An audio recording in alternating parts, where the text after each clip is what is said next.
আমার ছেলে বিদেশ থেকে বাড়ি ফেরার পর থেকেই সে সারাক্ষণ তার বোনের সাথে তার রুমে থাকত। আমি একদিন আমার মেয়ের রুমে গিয়ে তাদের দেখতে যাই, আর যা দেখলাম তাতে আমি স্তম্ভিত হয়ে গেলাম। তারা একে অপরকে জড়িয়ে আছে।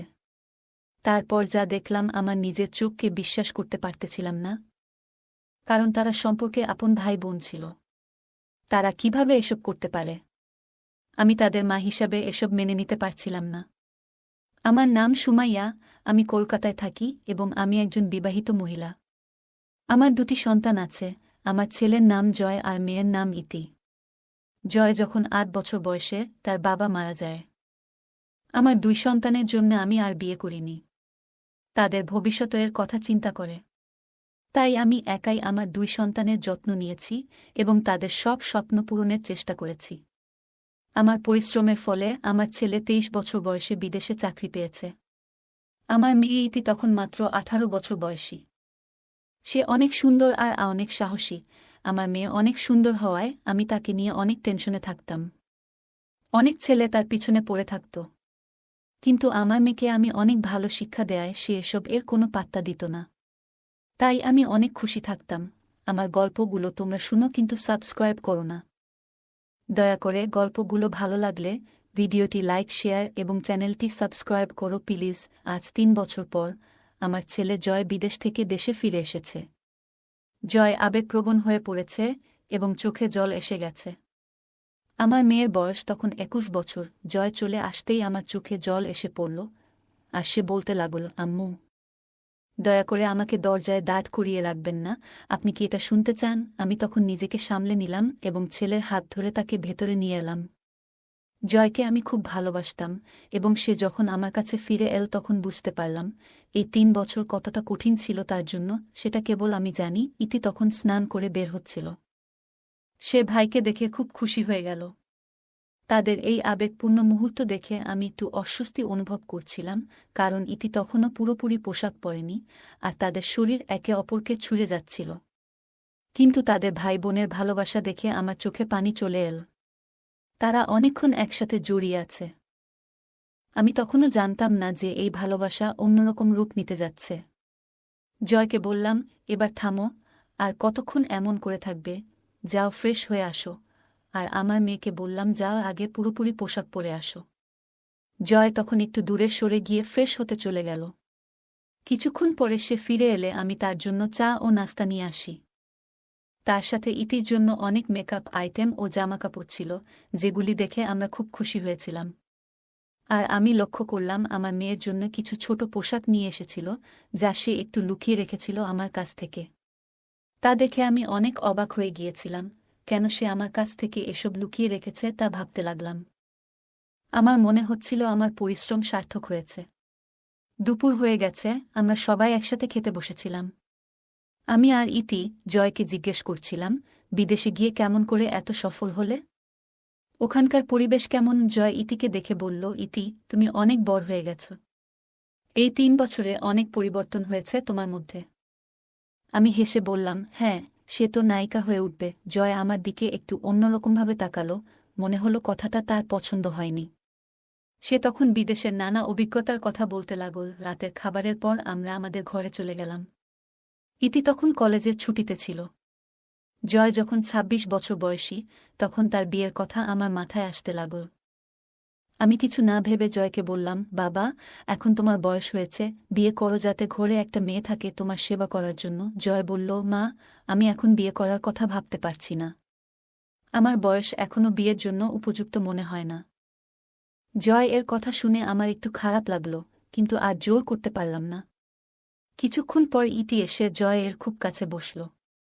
২ ভাইবোনের কথোপকথন চলছিল এবং আমি ভাবছিলাম যে তারা স্বাভাবিক বিষয় ছাড়া অন্য কিছু নিয়ে কথা বলছে না, কিন্তু একটু পর বুঝতে পারলাম তারা আরও অন্য সব কথাও বলছে যা ভাইবোনের মধ্যে বলা ঠিক ছিল না।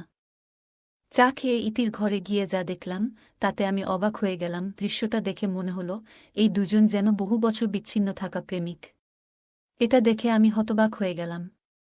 আমাদের সময়েও ভাইবোনের মধ্যে ভালোবাসা ছিল, কিন্তু এতটা ঘনিষ্ঠতা কখনো দেখিনি। সম্পর্কের মধ্যে একটা সীমা থাকা খুবই গুরুত্বপূর্ণ। জয়কে জড়িয়ে ধরে ইতি প্রায় ৫ মিনিট ধরে চোখ বন্ধ করেছিল। মনে হল এই সম্পর্কটা স্বাভাবিক ভাইবোনের সম্পর্ক নয়। তাদের ভাইবোনের সম্পর্কটা দেখে মনে হল সম্পূর্ণ আলাদা। এটা ঠিক ছিল না। আর আমি মা হিসেবে কিভাবে তাদেরকে মানা করব আমি বুঝতে পারছিলাম না। আমি ইতিকে জয় এর থেকে আলাদা করলাম, কিন্তু তবুও সে জয়কে ছাড়তে চাচ্ছিল না। আমি ভাবলাম ভাইকে দেখে সে হয়তো আবেগে ভেসে গেছে। আমি এসব এড়িয়ে ইতিকে ডাকলাম। তারা দুজনেই একটু দূরে সরে গেল। ইতি তখন কাঁদছিল, আর জয়ও কিছুটা ঘাবড়ে গিয়েছিল। জয়কে তখন ইতিকে চা দিল। জয় এখন আগের মতো নেই, তার পেট বড় হয়ে গেছে, কিন্তু ইতি তার প্রশংসা করছিল, ঠিক যেমন জয় ইতির প্রশংসা করেছিল। জয় বলল, ৩ বছর পর বাসায় এসে দেখি আমাদের শহরটা অনেক বদলে গেছে। রাতের খাবার খেয়ে জয় বাইরে বেরিয়ে পড়ল। ঘণ্টাখানেক পর বাসায় ফিরে বেল বাজালে আমি দরজা খুললাম। দুজনে ঘরে ঢুকে একে অপরের দিকে তাকালো। কিছুক্ষণ কথা বলার পর সবাই যার যার রুমে চলে গেল। সকাল হলে জয় আর ইতি একসাথে হাঁটতে বের হল। আমি চুপচাপ ছিলাম, কিন্তু তাদের আচরণে কিছুটা অস্বস্তি অনুভব করছিলাম। আমি শুধু তাদের আচরণগুলো দেখেই চলেছি। মা হয়তো তাই তাদেরকে এখনও কিছু বলার সাহস হচ্ছে না। দেখি তারা আর কি কি করে পড়ে, না হয় তাদেরকে ধরব যে এই রকম আচরণ করার কারণ কি। এখন যা হচ্ছে হতে দেই। সকালে তারা হাঁটতে বের হয়েছিল, আর সন্ধ্যায় বাড়ি ফিরে দেখি শহরে ঘুরতে ঘুরতে তারা খুব ক্লান্ত। আমি রেগে যাচ্ছিলাম। মনে হলো যদি আমার সময় থাকত আমিও তাদের সাথে শহরটা দেখতে চাইতাম। কিন্তু তখনও নিজেকে সংযত করলাম। ভাবলাম হয়তো আমার ধারণা ভুল হতে পারে, তাই তাদেরকে আর কিছু বললাম না। কিছুক্ষণের মধ্যে রান্নাঘরে গিয়ে চা বানালাম। রাতে কেউ কিছু খায়নি, বাইরে ছিল। একদিন জয় বলল, সেদিন আমি খুব খারাপ লাগছিল, তাই বাইরে যেতে চাইনি। আমার পেটে ব্যথা ছিল, তাই আমি হাঁটতে যেতে রাজি ছিলাম না। তারপর জয় এবং ইতি আবার সকালে হাঁটতে বেরিয়ে গেল। তারা চলে যাওয়ার পরও তাদের সম্পর্ক নিয়ে আমার মনে নানা প্রশ্ন আসতে লাগল। তারা কেন এই রকম আচরণ করছে? তারা তো সম্পর্কে ভাই বোন হয়। তারা কি তাদের সম্পর্ক ভুলে গেছে? ভাবলাম এই বয়সে ছেলে মেয়েদের বাড়িতে থাকাই উচিত। তখন নিজেকে আটকাতে পারলাম না। জয়কে ডেকে জিজ্ঞেস করলাম, এত সময় লাগছে কেন? জয় বলল, মা, আমরা একটু দূরে বেড়াতে এসেছি। সে আরও বলল, আমরা ২-৩ দিনের জন্য প্ল্যান করেছি। কথাগুলো শুনে আমার মনটা আরও বেশি নার্ভাস হয়ে গেল। আমার ছেলে জয় ৩ বছর বিদেশ থাকার পর ফিরে এসেছে, আবার দূরে যাবে। তারা সম্পর্কের সীমা ভুলে গেছে। আমি যখন ছিলাম তখনও তারা এমন আচরণ করত। তাই এখন দুজনেই একা, তাদের বলার কেউ নেই। এই প্রশ্নগুলো বারবার আমার মনে আসছিল। জয় তার বোনের সাথে অনেক দূরে যাচ্ছে, এটা কেন? তাদের একে অপরকে জড়িয়ে ধরার সেই দৃশ্যটি আমার কাছে অদ্ভুত মনে হয়েছিল। এখন তারা ৩ দিনের জন্য বাইরে যাবে। আমি বুঝতে পারছিলাম না যে আমার ধারণাগুলো ঠিক না ভুল। কিন্তু শীঘ্রই সব পরিষ্কার হয়ে যাবে। ৩ দিন পর তারা দুজনেই বাড়ি ফিরে এল। ইতিকে তখন খুব খুশি দেখাচ্ছিল, যা আমাকে অবাক করেছিল। সে বলল, আজ আমি জীবনে এত খুশি, যা আগে কখনো কল্পনাও করিনি। তার কথা শুনে মনে হলো সে অনেক কিছু শিখেছে, এবং জয় তাকে এত সুখ এবং তৃপ্তি দিয়েছে। আমি বুঝতে পারছিলাম না ইতি কী ধরনের সুখ এবং তৃপ্তির কথা বলছে, যা আমাকে আরও বেশি অস্বস্তিতে ফেলছিল। তার এই পরিবর্তন আমার কাছে খুব অদ্ভুত মনে হচ্ছিল। রাতে আমি ঘুমাতে পারছিলাম না, কারণ তাদের কথা বলার শব্দ শুনতে পাচ্ছিলাম।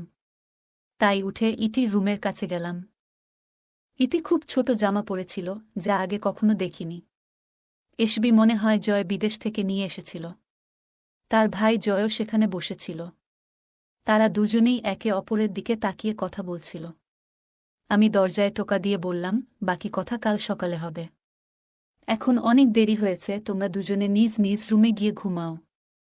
জয় বলল, মা, আমি কিছুক্ষণের মধ্যে আমার রুমে যাব। রাত ১টার একটু আগে সে আমার রুমে এসে শুয়ে পড়ল। আমি ঘুমাতে পারছিলাম না, তাই উঠে রান্নাঘরে পানি খেতে গেলাম। তখন দেখলাম ইতির রুমের লাইট জ্বলছে। ভাবলাম সে হয়তো সুইচ অফ করতে ভুলে গেছে। লাইট বন্ধ করতে গিয়ে দেখি জয় আর ইতি একে অপরকে জড়িয়ে ধরে দাঁড়িয়ে আছে। এই দৃশ্য দেখে আমি অবাক হয়ে গেলাম। এত রাতে তারা একসাথে কেন এবং এমন ঘনিষ্ঠ অবস্থায় কেন, তা আমার কাছে বোধগম্য হচ্ছিল না। তাকে অন্য ব্যক্তির সাথে ঘনিষ্ঠভাবে দেখলাম, এবং আমার রাগ বাড়তে লাগল।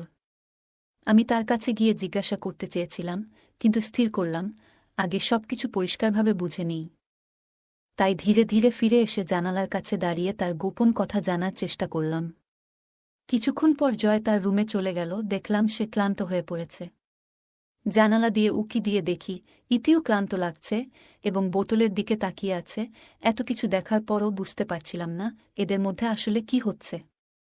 ঠিক করলাম পরের দিন থেকে রাতের কথাগুলোও শোনার চেষ্টা করব। এক রাতে জয় আর ইতির কথোপকথন আমার কানে এলো। জয় বলছিল, বোন, আমরা যা করছি তা শুধু আমাদের মধ্যে থাকুক। এই কথাগুলো শুনে আমি স্তম্ভিত হয়ে গেলাম। ভাবতে পারছিলাম না আমার সন্তানদের মধ্যে এমন কিছু হতে পারে। পরের বার আরও ভালোভাবে খেয়াল রাখার সিদ্ধান্ত নিলাম। আরেকদিন কীর্তি বলছিল, আমি গর্ভবতী হয়ে গেছি। মাকে কি বলবো শুনে আমি চমকে গেলাম। আমার সন্তানেরা সব সীমা অতিক্রম করেছে, কিন্তু আমার কাছে কোনো প্রমাণ নেই। তাই কিছু না বলে প্রমাণ জোগাড়ের চেষ্টা করলাম। সেই রাত কোনোরকমে কেটে গেল। পরদিন সকালে জয় এর রুমে গেলাম। জয় যখন মর্নিং ওয়াক করতে গেল, আমি তার প্যান্টের পকেট চেক করলাম। তাতে কিছু গর্ভনিরোধক পিল আর একটা প্রেগন্যান্সি কিট ছিল। এসব দেখে বুঝলাম আমার সন্দেহ সঠিক। তারা কিছু ভুল করেছে। যখন তারা হাঁটতে বের হল এবং বাড়ি ফিরল, আমি জয়কে ডেকে নিলাম। আমার মেয়েও তার সাথে ছিল। আমি জয়কে কানের নিচে থাপ্পড় মারলাম।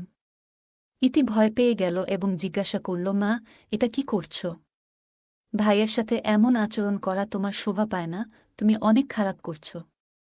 আমি বললাম, তোমরা সীমা ভুলে যা খুশি করছ।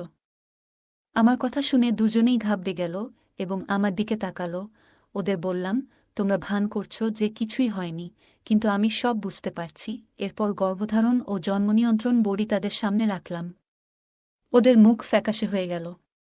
কিছু বলতে যাচ্ছিলাম, তখন ইতি বলল, মা, আপনি যা ভাবছেন তা ঠিক নয়।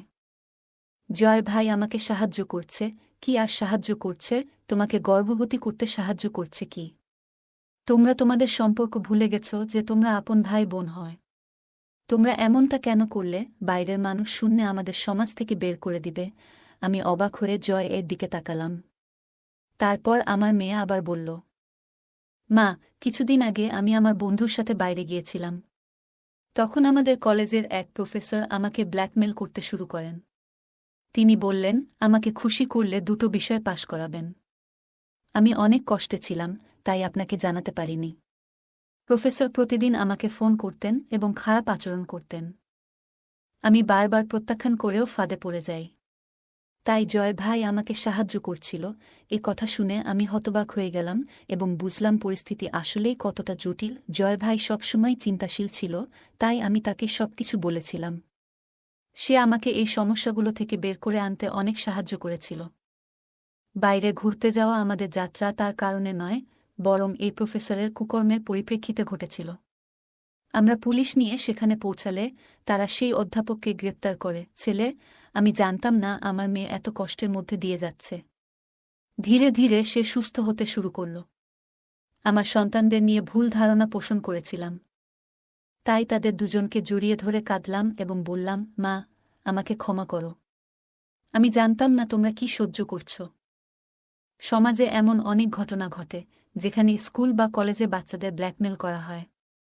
এই নোংরা কর্মকাণ্ড তাদের ভবিষ্যৎকে ধ্বংস করতে পারে। কিন্তু যদি কেউ দৃঢ় থাকে, তাহলে কেউ তাদের কিছু করতে পারবে না। গল্পটা কেমন লাগলো জানাতে ভুলবে না। আরও মজার মজার রোমান্টিক গল্প শুনতে চাইলে ভিডিওটি লাইক, শেয়ার এবং চ্যানেলটি সাবস্ক্রাইব করতে এবং বেল আইকনে ক্লিক করতে ভুলবে না। ধন্যবাদ।